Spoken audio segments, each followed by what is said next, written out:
All right, class. In this video, we continue with examples on initial value problems, beginning with example 3 at the top of page 76 in your note packet.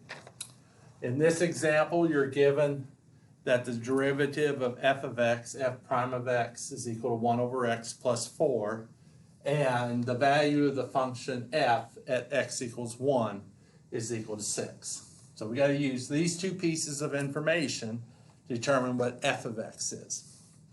Well, f of x is the antiderivative of f prime of x, and we can find f of x.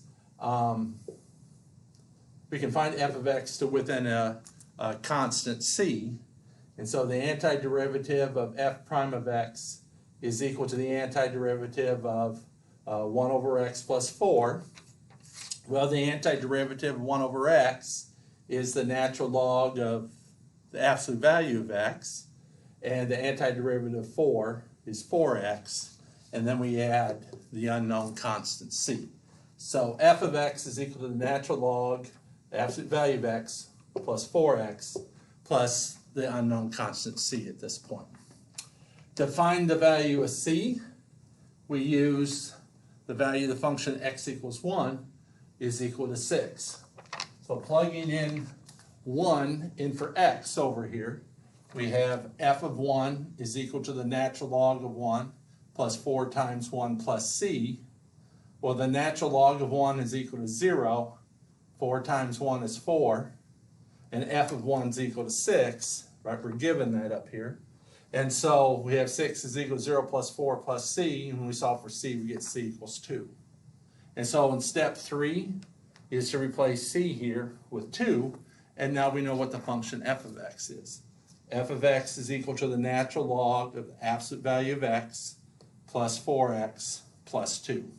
So this function f of x has this derivative, and at x equals 1, it equals 6. The function equals 6.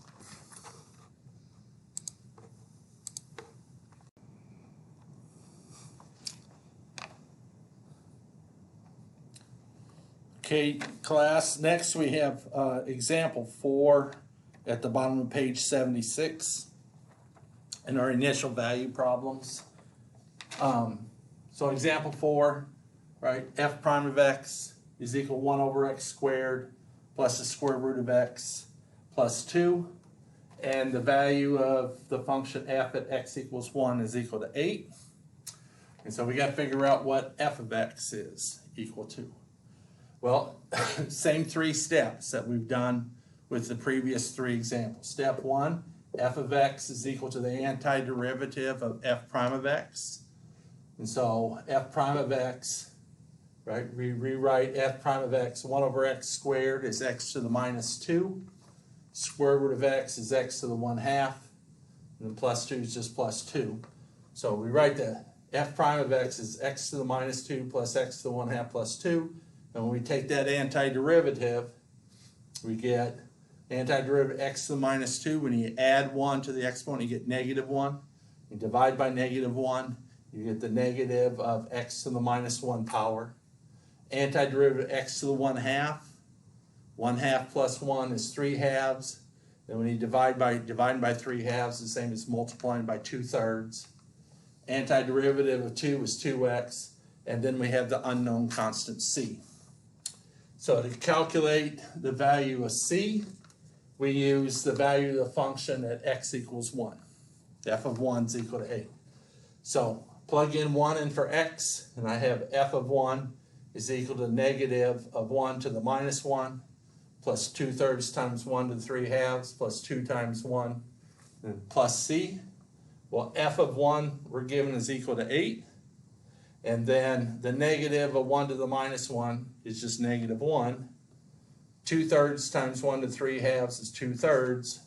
2 times 1 is 2, and then we have plus c. And now we just solve for c. And when we solve for c, we get c is equal to 19/3. And step 3 is to replace c up here with 19/3, and then we have the function f of x.